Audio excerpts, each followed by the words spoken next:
every night before you go to bed, assume that all your commitments that you have in business, in life, in gym, in relationship, they die with you. And the next morning when you wake up, you're a fresh person with no commitments and you can choose to do whatever you want.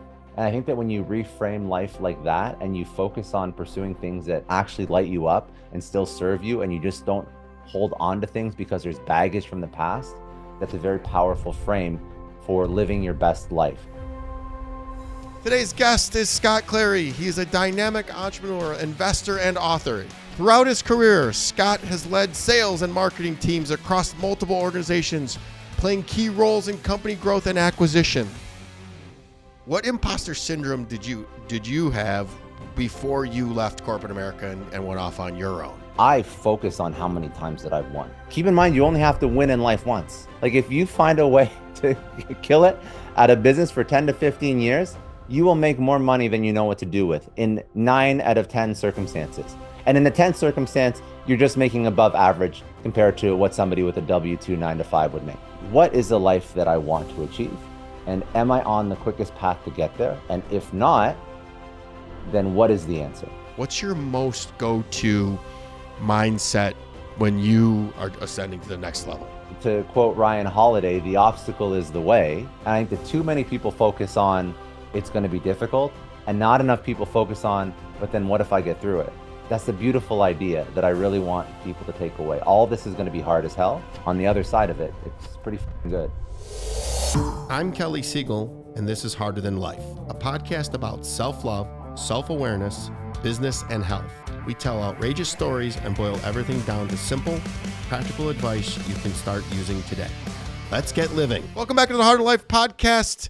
Today's guest is Scott Clary. He is a dynamic entrepreneur, investor, and author. He hosts the Success Story podcast, a #1 entrepreneurship and top 10 business show, distributed on Cheddar, Amazon Prime, DirecTV, and Hulu. Throughout his career, Scott has led sales and marketing teams across multiple organizations, playing key roles in company growth and acquisition. His weekly business newsletter reaches over 321,000 subscribers, sharing valuable insights from his experiences throughout his career. Oh, and he also is Canadian. Welcome, eh? How's it going, buddy? Thank you for having me on. I'm enjoying the Miami winter right now. This is like a home and home podcast. I got the joy of being on your amazing show, and you and I bonded, and man, there's just tremendous depth to you. So the audience is going to really enjoy you. The Harder Life audience is really going to enjoy you today. We were just talking about kids and parenting, and I'm like, let's just get this thing started. So let's kick today off with imposter syndrome. You've said everyone experiences imposter syndrome at some point. Yeah. What advice do you have for someone struggling with self-doubt? Everybody struggles with self-doubt. And I think that one of the most powerful ideas about imposter syndrome and why imposter syndrome even exists is because as humans, we are very good at remembering all the times that we failed, because those instances, those events imprint on our brains. And when we think about, I want to take risk and I want to ask the girl out, or I want to get the job, or I want to start my own business, or I want to go to the gym and I've never gone to the gym before. When I think about all those things that are uncomfortable and there's a degree of risk, not some more than others, if I think whether or not I'm going to be successful at those things, if I can only remember the negative, all the times when I failed, which is very easy to do because again, your brain is responsible for keeping you safe. So when something doesn't work out well, you remember it because your brain is programmed for you to remember that so that you don't repeat that thing in the future, because thousands of years ago, that would have stopped you from dying. However, that doesn't serve us so well in 2025 when just getting rejected or not getting the job offer or getting fired, it's not a life or death situation, but it does imprint and it stops us from taking the risk the next time because we remember that negative event. And that's one of the many reasons why we get imposter syndrome. So I think that very simply, what we have to do is we have to sort of counteract that. We have to find a way to get over and remember all the things that have gone right in our life. And that is the quickest path to get over imposter syndrome. Because if you actually looked at your life, there are more times when things have gone right versus when things have gone wrong. we remember the things that have gone wrong. And I'm going to tell you a story as to how powerful this is in a second.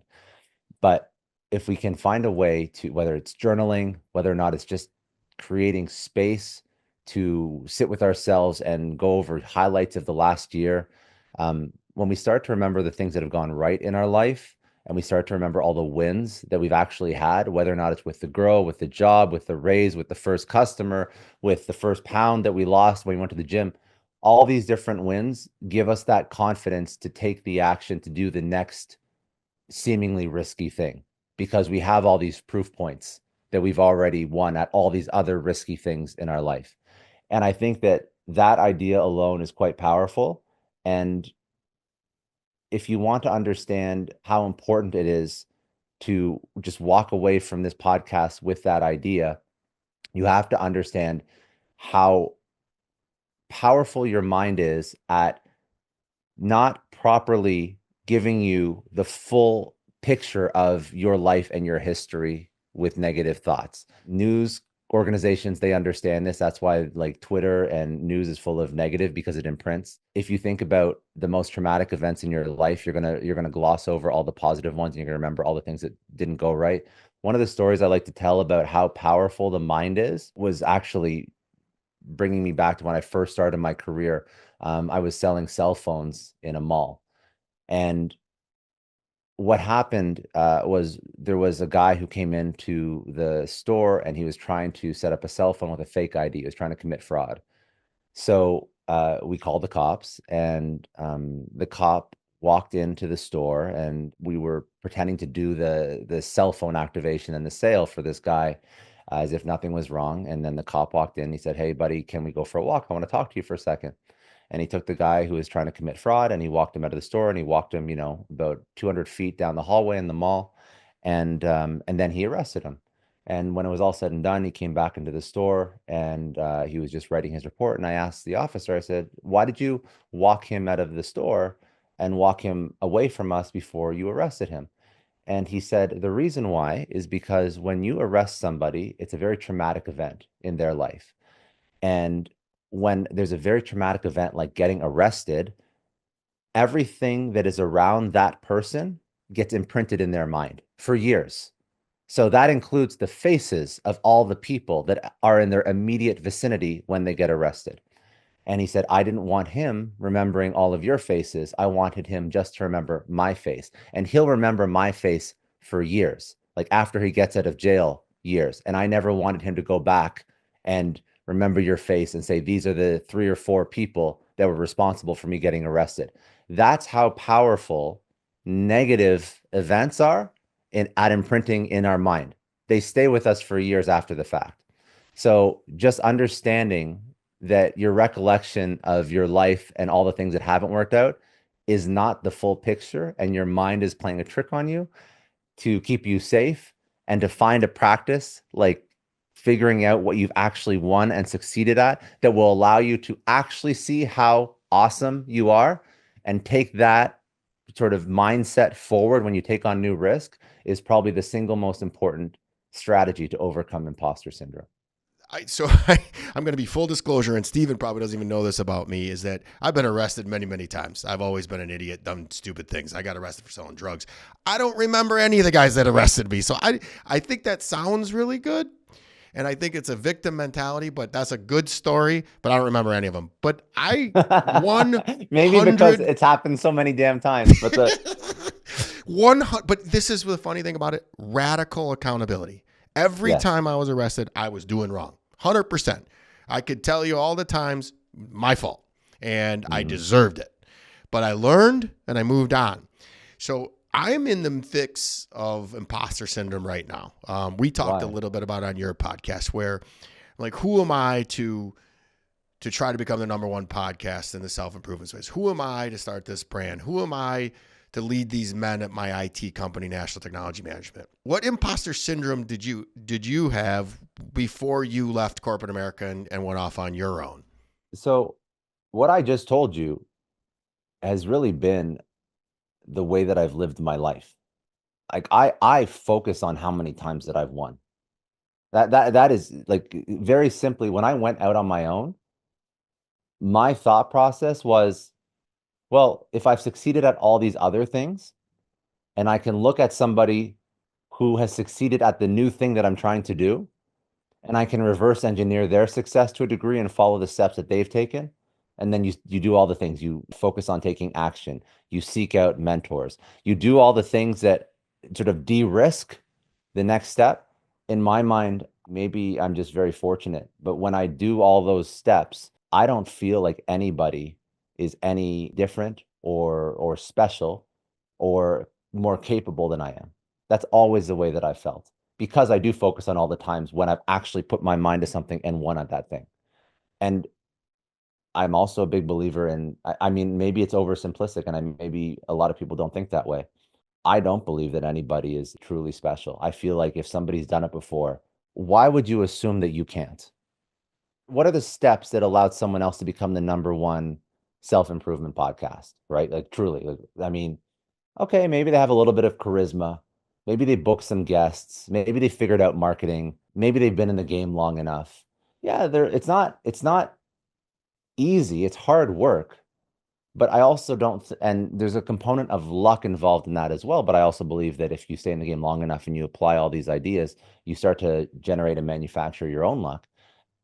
I think that if you replicate all the things that person did, you figure out marketing, you book the best guests, you stay in the game long enough, you practice your interview skills, you practice how you come across on camera.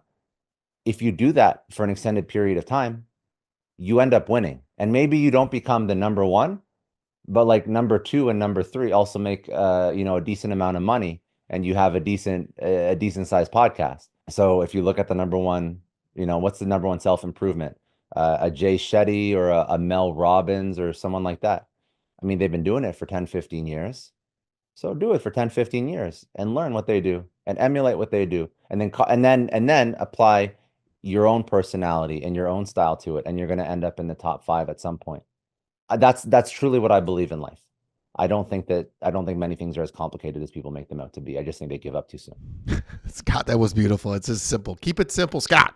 It is. Even business. Like, okay, so if you think about entrepreneurship, again, people overcomplicate it. And when they start a business and it starts to get difficult, they give up, as opposed to trying to figure out why it's difficult, because shiny object syndrome takes over. And then they pursue the next thing because they're like, oh, you know what? The thing that I started out to do, that I had a lot of motivation when I first started, and it's not working out as well as it could. And this new idea seems great and this seems sexy. And maybe what if I just, pivot over here and I try this new thing, and then they try the new thing because it's this shiny object, and then the motivation for the new thing fades out, and then it gets difficult, and then they move on to the next thing. And people go through this cycle of finding motivation, starting it, getting difficult, and then switching again and again and again and again. Where if they had just stuck with that first thing the entire time, and they had worked through that friction,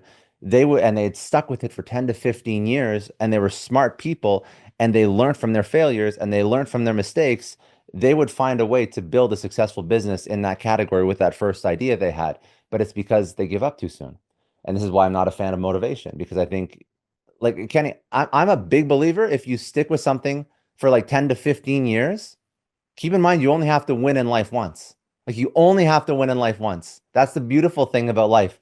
Like, if you find a way to kill it at a business for 10 to 15 years, you will make more money than you know what to do with in 9 out of 10 circumstances. And in the 10th circumstance, you're just making above average compared to what somebody with a W-2 9 to 5 would make. So I think that if you apply that mindset and you stick with it long enough, you'll find a way to be successful. I just don't think a lot of people do. There are no coincidences. I'm having you on here as my own pep talk. Thank you. Keep going, because I laugh, and I put a post up this morning where it's like, what does giving up look like right now? What do I do? Am I shutting the freaking brand down? No. Am I going to start drinking and doing drugs? No.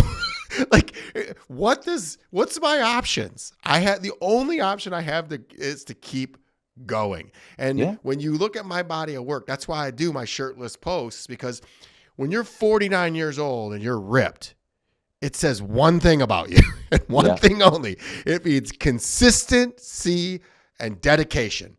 And that's what I bring to the table. So and I always laugh, like I always say the night is darkest just before dawn. 100%. When it gets hard, it means you're close. I use the football analogy that they call it the red zone because it's the hardest to punch it in and score the touchdown. It gets hard in the final little bit. It's supposed to, because it's not supposed to be easy. So I have to give myself pep talks. It literally is. I talk about life's roller coaster of the ups and downs.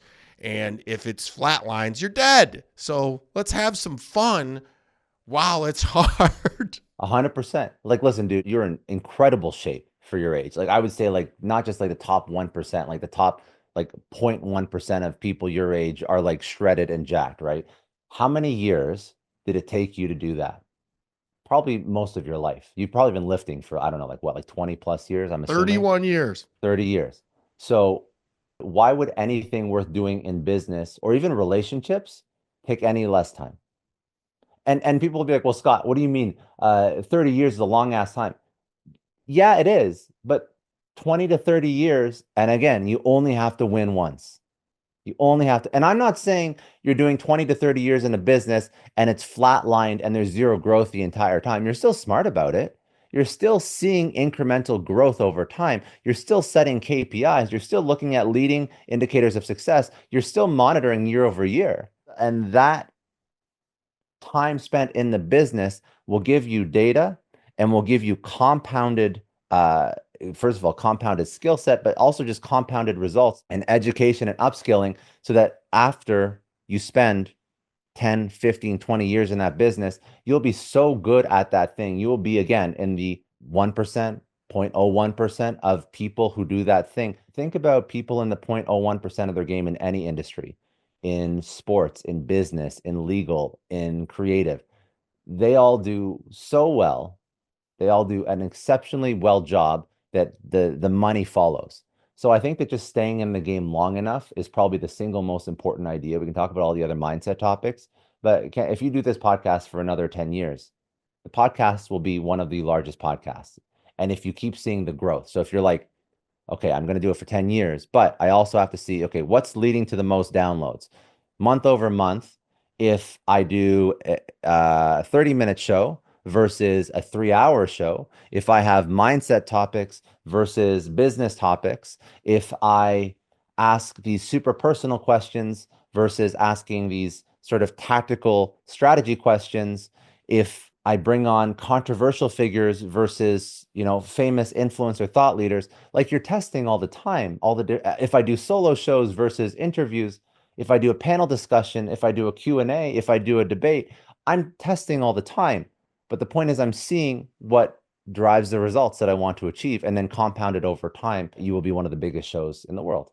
It's very simple. You snuck in there a business thing. What you measure gets better, and you can't make anything better if you're not measuring it. So, guys, Yeah. we're going to talk about reverse engineering. But before we do that, I heard something from Jordan Peterson. It's amazing how when I'll be in a business setting at my IT company, and I say something, and then I walk away, and I'm like, wow, that was not normal, but it makes sense. And then I'll turn on a podcast, and somebody will say the same thing. And I'm like, so my subconscious must have heard it somewhere. But what I heard from Jordan Peterson recently said that it was a discussion between pivoting and failure. Mm-hmm. He said it's okay to pivot as long as you pivot to something equally as hard or harder. If you pivot and you take the road easier traveled, then it's a failure and you gave up. I was like, oh, and that really stuck with me. It's a powerful idea, but I think you have to be careful with that idea because I'll give you an example of a YouTuber. I mean, any YouTuber or any content creator is a good example of this. So I'm thinking of CoffeeZilla. So he's a YouTuber that sort of exposes fake gurus, and his channel's massive now. But if I looked back over like sort of his career as a YouTuber, when he first started out, he was doing very different types of content. He was doing some interview style content, and then over time, he pivoted into doing like fake guru commentary, and then he did fraud investigation. And now he does all these things that actually expose these massive crypto frauds. but he started off with a very different style of content. Now, you can see if you go to his YouTube and you sort of filter his videos, and myself as well. Like if you look at my videos, now I do podcasts, but I used to do these like explainer videos and these talking head business strategy videos. And if you go, I just use him as an example because he's a much bigger creator than I am, especially on YouTube. And if you filter by oldest videos, you can see sort of his evolution as a creator. So he's pivoted several times. I've pivoted several times as well.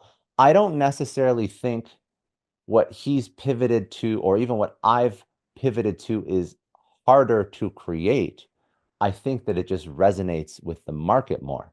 So I actually think that you have to be, again, he's still a YouTuber, but the style of content and the subjects that he focuses on have pivoted over time to something that actually, probably with the same amount of effort, has the same amount of input, has greater output because there's more resonance with the market. So I don't think that he pivoted to something harder. I think that he pivoted smarter. That's the way that I see it. I would say that interviewing people for me is quote unquote easier, but is more effective as a content strategy than recording a 20-minute tutorial on how to set up HubSpot for outbound campaigns for your company. Like this is more fun, but this is like the output of an hour of me interviewing somebody is greater than an output of an hour of me recording like a screen record of like setting up HubSpot or something else.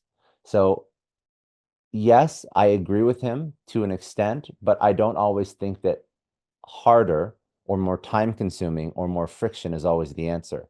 I do believe that you have to lean into uh, things that are the highest leverageable opportunities, which in my mind means not just, it could be same or lesser input with greater output. And I think that the best businesses in the world understand that if they're going to build anything meaningful, they are tapping into something that is highly leverageable. The best content creators understand that they have certain topics that really resonate with their audience, and they stay away from topics that don't, because you shouldn't make life harder than it has to be. So I understand where he's going with that, but I don't necessarily think it's true in all circumstances. I agree with everything you said, but I would only add that what I mean is two pivots is would be the fail, would be to either go and buy followers or downloads, or to give up and say it's just not for me. So what I meant is he gave the same amount of effort, but he gave it in a smarter way. We hear it all the time. It's like, oh, you see, how many podcasts make it past 8 episodes? It's nothing, right? If you make it past 8 episodes, I'm pretty sure you're like a top 1% of all podcasters ever. People give up. Like they give up on themselves too soon. Yeah. And it's also what I've seen, because we're launching the 100 Life coaching program, and I've met with over 40 people in the last week. And the overwhelming majority was people weren't in enough pain to make the change. And that freaks me out. It scares me to bejesus that people have to go through such hardship or hit the proverbial rock bottom before they pivot and go improve their life. And I'm talking to some massive successful people that the money is nothing, but they just don't want to look in the mirror. What's your view on that? I think that it is important to define a North Star in your life. I understand where you're coming from, that people have to hit a proverbial rock bottom, but I also think that it's not great to jump into something without understanding why you're doing it, because then you're building something because Instagram told you it was a cool thing to do, or your parents told you it was a good thing to do, or your friends told you it was a good thing to do, and you're doing it not for the right reasons. You're doing it for someone else. So the chance of you finding a way to stick in it and stick with it for a long enough period of time is going to be very difficult. I think the first step is really defining what success looks like for you, and architecting a life that serves that. If people are okay living in a city on, 60, 70, 80, $90,000 per year, and they're comfortable and their house is paid off and they have no entrepreneurial ambition and they enjoy the insane amount of time that comes with working a 9 to 5 W-2 compared to building your own business, which you have zero free time, and they want to spend time with their kids and they're at a different season in their life. I don't see anything wrong with that. I think that's fine. I think that if they're staying in that job and they hate their life and they're struggling financially, that's a different conversation. So I think that you really have to define what success means for you and then pursue the path that's going to help you achieve that definition of success. Now, if you are truly unhappy, how do you hit the proverbial rock bottom? I've asked this question a lot because it's difficult. It's difficult. I'll tell you why it's difficult for me, and we can talk about it. It's difficult for me because I never hit a proverbial rock bottom, but I was a very ambitious person. So I didn't come from, I know your story. I didn't come from anything close to what you came from. You had a hard life. You had a truly hard life as a kid. I did not have a hard life as a kid. So you can ask, why did I not just pursue sort of the same career path as my parents, my dad worked for the government. My mom worked for university. She took some time off when she had me, and my brother. She was able to do that. My dad bought his first home. It was it was a detached house in Toronto, cash when he was in his early 20s. That doesn't exist anymore. That's an insane thing to do for somebody of my generation. And I think that what motivated me personally, it wasn't hitting proverbial rock bottom. For me, I was motivated by the fact that I wanted to live the same life and achieve the same sort of status as what my parents had achieved. And I understood very quickly that because of inflation and cost of living, I found at the time that if I put the same amount of effort into my career as my parents, I would not have the same output. Meaning, if I worked a 9 to 5 job in the government, or I mean, really most 9 to 5 jobs that they give to like a 20-year-old or early 20-year-old just coming out of college, university, I didn't think that that would be enough for what I wanted to achieve. So I'm like, okay, so how do I structure my career or my life so I can achieve what I want, for my kids and my family? And that was really what motivated me. And that's what put me on the path to entrepreneurship. And if you start to go down that rabbit hole and you're an ambitious and you're a smart person, uh, coincidentally, you end up doing quite well for yourself financially. But the goal was not to, like at the beginning, exit a company, make, tens of millions of dollars or even more. It was really just to afford the same lifestyle that my parents had. I think that's what, if you come from a happy, healthy home, you want to emulate what you had growing up. If you didn't, then obviously you want to do something radically different. But I think that for me, I knew my North Star, is what I'm trying to say. I knew what I wanted to accomplish for my family.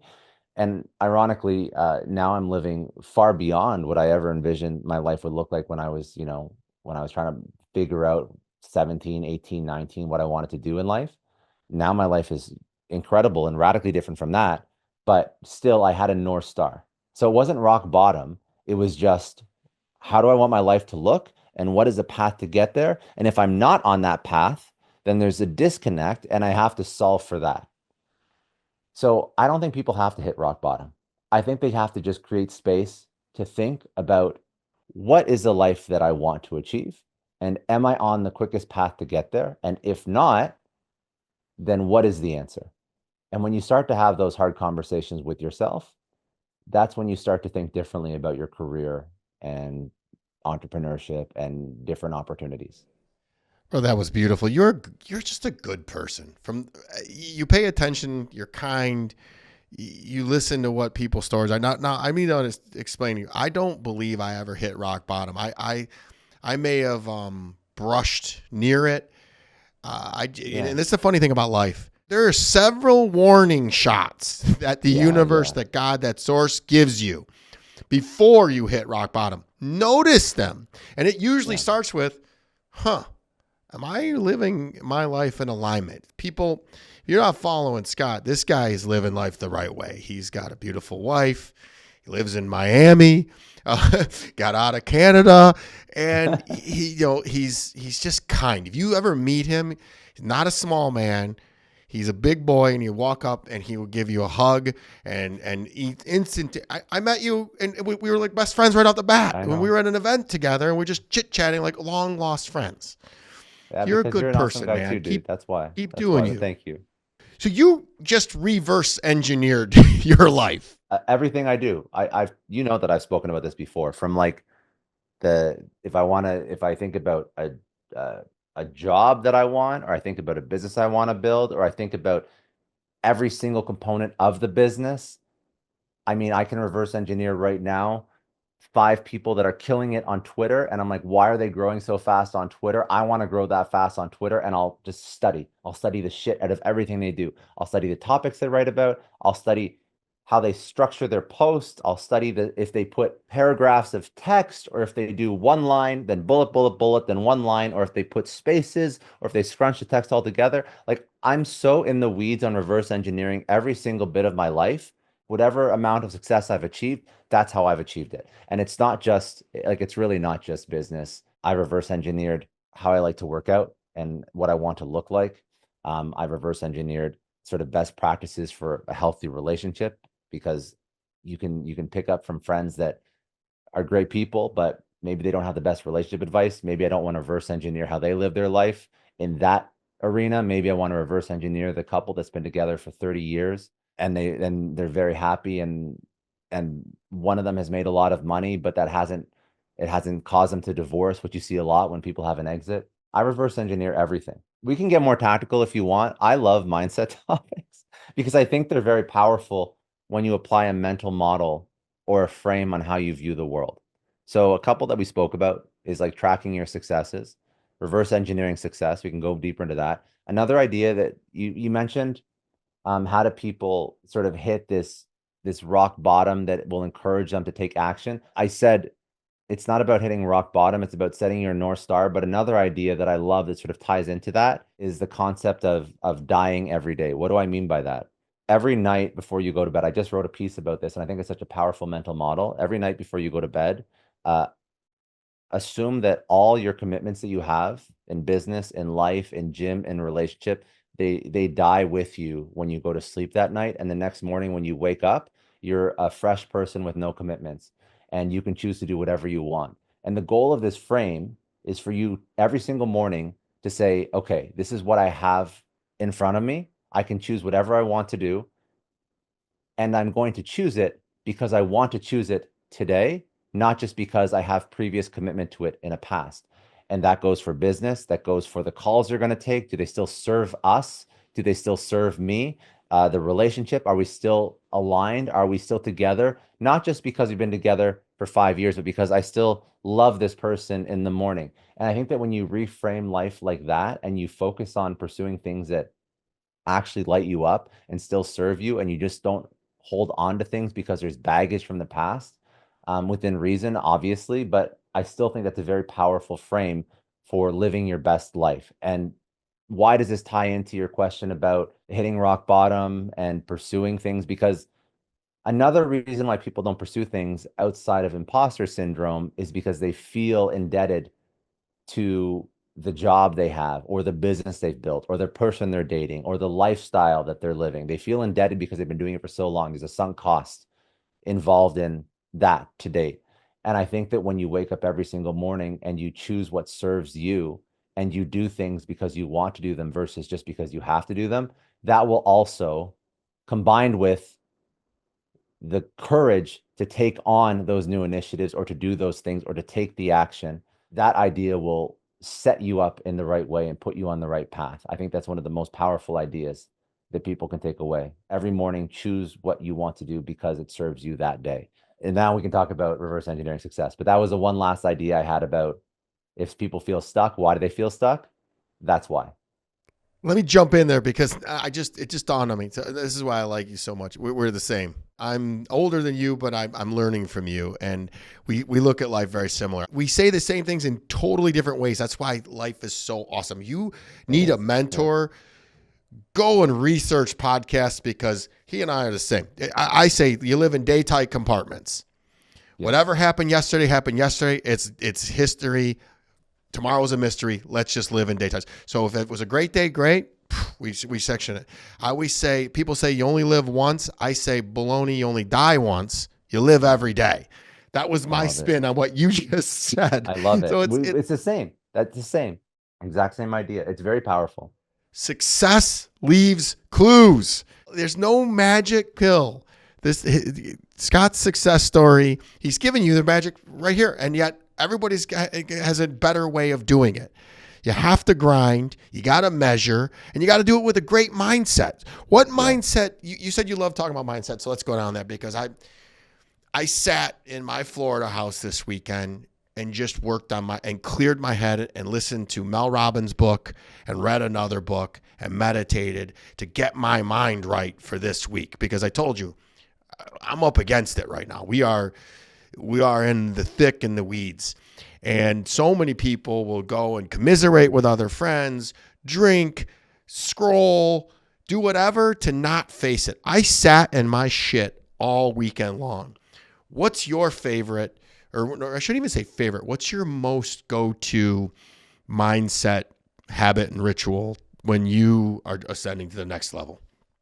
One thing that I think is important, if people are listening and it's like, oh, all these guys are just bullshitting about all these great ideas, but it's so difficult to implement these in my life. And he's oversimplifying all these sort of difficult experiences. Like, yeah, it's not so easy to wake up and say, hey, I've been building this business for the past 10 years and it's not working out. Where do I go from here?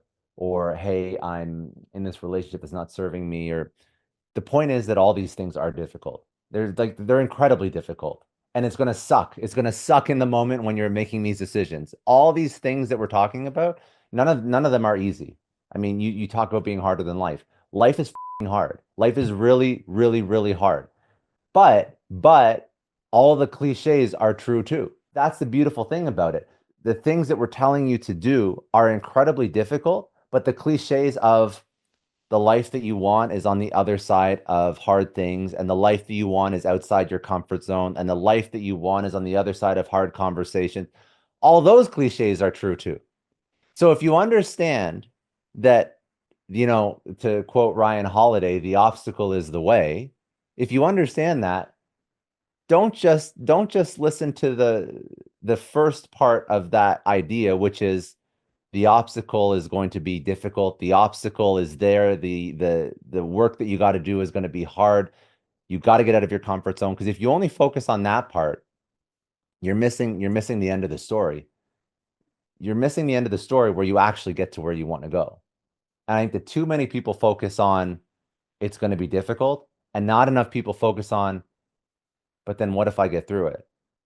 And I think that's the beautiful idea that I really want people to take away. All this is going to be hard as hell. On the other side of it, it's pretty good. It's not so bad. Mindset's important. I mean, creating space to be creative, to be alone with your thoughts, to understand why you feel certain ways about things that are happening in your life are very important. I'm a big believer in fitness. I mean, obviously you are too. My mindset is busting my ass in the gym. No lie, if I have a difficult day, if I have a bad email, if I have a bad call, I will not respond until I go to the gym and bench, dead, or squat. And after I do that, not only is there like a hormonal response, and you know this too, you know everything about working out. So there is a significant hormonal response that's going to help you feel better, but it also creates space for you to think of solutions and think of ways through the most difficult parts of your life. I think that physical activity is one of the most important. I know there's going to be some people here like, oh yeah, well look at Elon. He doesn't work out daily. I just believe that if you have some sort of health and wellness routine built into your day, everything just gets easier, because I think that the body is meant to move. And I think a lot of people listen to this podcast, they're great at working and they're great at solving problems with their mind. Move more. And I found that all the other cognitive tasks that I have to figure out, they all just come easier. So work out more, move more, go bust your ass in the gym.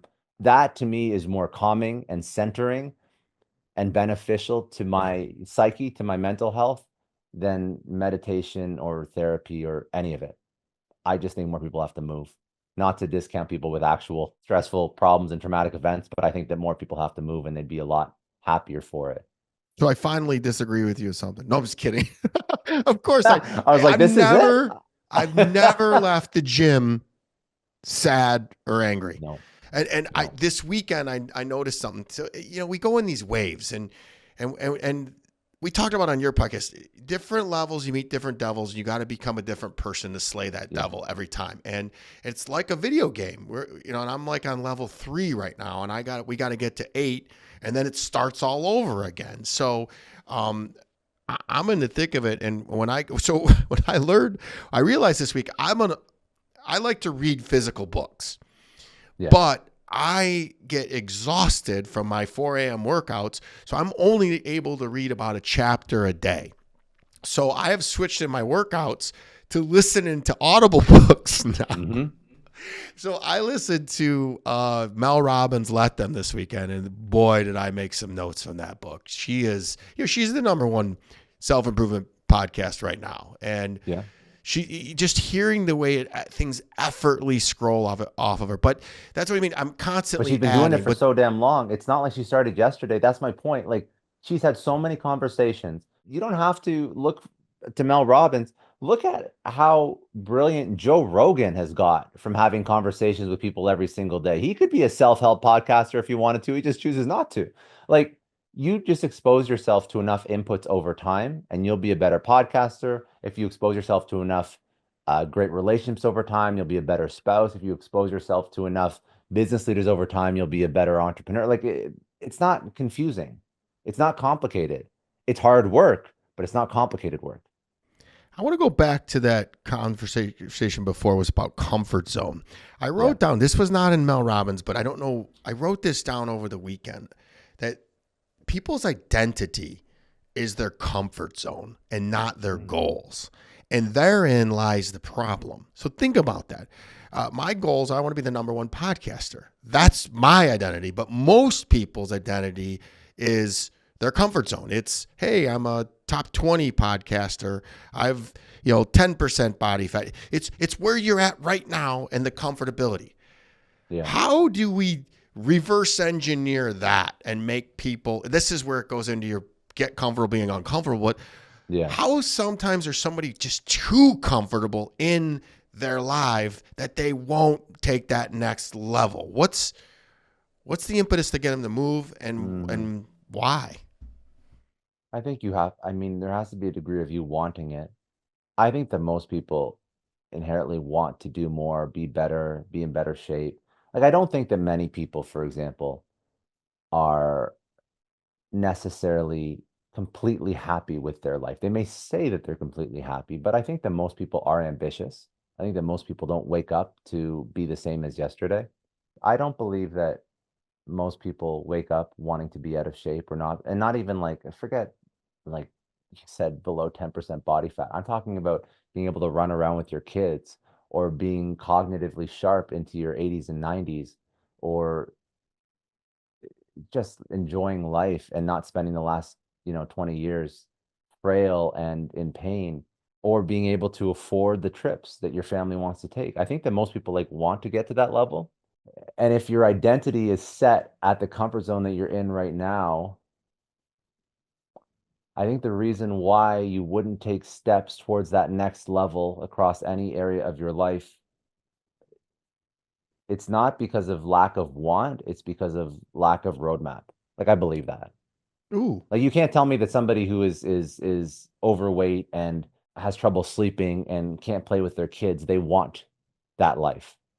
They just don't have the roadmap. Maybe they say it's willpower, whatever it is, but they don't have the roadmap to get to where they can live a very healthy, vibrant life and be playing in the park and whatnot. I think it's just this is where reverse engineering success comes into play. I think they need a roadmap. I think that if you gave most people a roadmap, they would follow it. I think that the issue is not that their identity is wrapped in who they are. It's that the gap between who they are right now and who they want to be is too big, and the path there is the path to get to where they want to be is not clear and not defined. And that's why they don't take the action. Because if the path was defined, they would take the action. As we are seeing now with, I like to use health as an example because people can make arguments that they actually are comfortable financially with their current state. But I think that most people, including people that champion this body positivity movement, you see some of the biggest champions of it that are obese now trying to lose weight with like Ozempic and Manjaro. So I think that Ozempic and Manjaro really showed that what did people want? It wasn't that they wanted to stay obese, clinically obese. It's that they didn't have the easy path to where they wanted to go.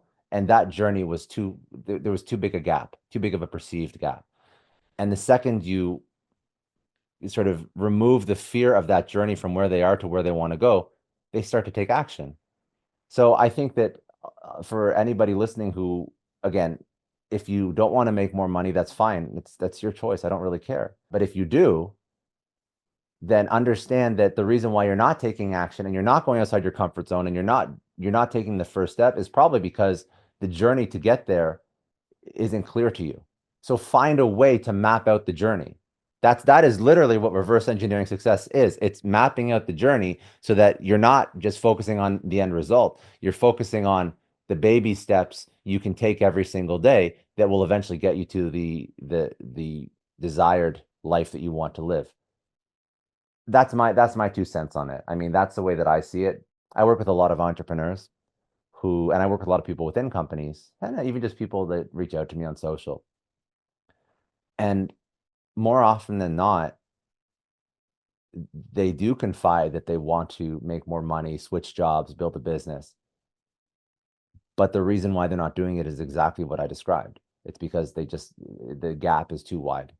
They don't see the pathway there. And the second you start to show them that it's not as complicated, it's hard work, but it's not as complicated, because if you want to build a business, what do? Well, let's find a pain point in the market. Let's find product market fit. Let's identify our ideal customer profile, our buyer persona. Let's set up tools like Apollo, and let's have a subject line in that email that gets a high open rate. And let's get the actual text in that email with a great call to action and a high click through. And then we run campaigns, and all of a sudden we're selling our product. And 2 weeks, we've started a business. It's not complicated once you understand the steps to get there. But if you never knew any of that, it's like, where do I even start? And that's what paralyzes people. Paralysis to analysis. There's a lot of young people that listen to this, and Scott is in his low to mid 30s, and he's teaching you guys a masterclass on A, business, and B, there's something else that you do that I find remarkable, and it is you pause when I ask you a question and you think. I love that. That is, all too often we get canned answers or just regurgitate, and I find myself doing that as I get older and older, because not every answer is applicable. So I applaud you for doing that. And guys, you're getting a masterclass here. So I want to ask you if you're happy, but I know you are. So let me say, what is something you're working on next to get to your next level? I'm super involved in the creator economy because that's what I do for a living right now. To my next level, and I took a business angle to this question because I think that that's interesting for people that are listening, because obviously they sort of see me as a podcaster, even though I've done different things in my life. The thing that I'm doing right now is podcasting, and I'm thinking of different ways to apply some sort of strategic growth to podcasting that is not just courses or like launching a product or doing coaching or consulting or masterminds or communities, which I know there's nothing wrong with that, but I'm thinking of podcasting through the lens of what's the business idea that surrounds a podcast that has the biggest benefit. I'll explain. From a business context, from what I'm sort of focusing on right now to take my business to the next level, which is again the podcast, I think that the future of podcasting and the future of creator economy, I put a lot of thought into this, is pairing creators and media channels with entrepreneurs. And I think that too often entrepreneurs don't know how to market and creators don't know how to build businesses. So how do you solve that gap? I think that creators, what they should be doing is they should be pairing with entrepreneurs who are great business builders, and we call them operators, but great business builders. And they say, I know how to market, I know how to build an audience, and my audience profile is this. You're a great entrepreneur, you know how to build a product, and your product is targeted towards this avatar. And then you align my audience with that entrepreneur's product. And then I invest as if I was an investor, but I don't invest money. I invest impressions. and I tie impressions back to sales.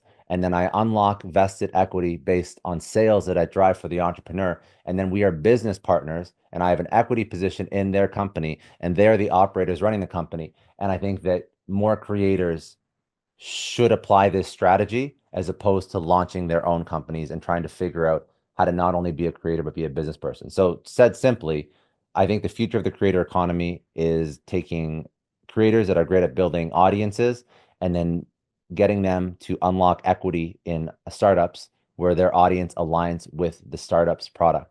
And that's what I'm interested in doing more of for my podcast. So, finding great entrepreneurs that are building companies and de-risking the deal, like I said. So vesting equity, meaning like I get unlocks of equity based on how much revenue I drive for the company. And I can focus on podcasting, building an audience. They can focus on product and building a business.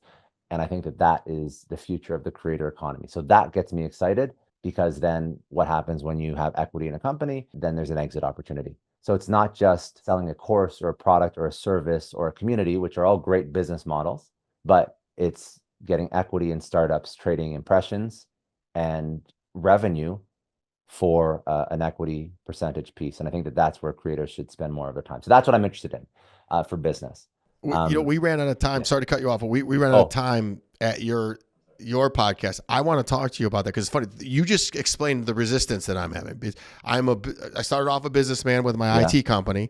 And then I went into creator. I'm one of those guys that can do both like you. The challenge is getting my technical team to put on their creator hat is proving extremely difficult. 1,000%. You're very similar to me. So I think that we are outliers. We're business first and creator second.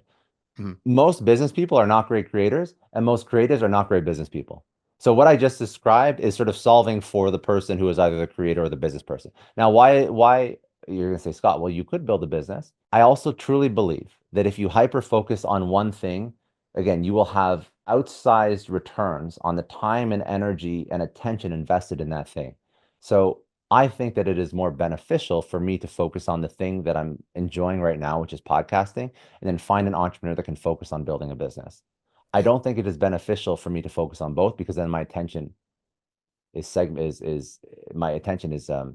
between two different things. Gotcha. Just remember that we have to talk offline. I didn't get a chance to tell you what we did at National Technology Management. It is an IT cybersecurity firm, and I listened to all your shows. It is in a line. We got to talk. I have 5 minutes, and I got 2 more questions, and I want to freaking get through them because they're good ones.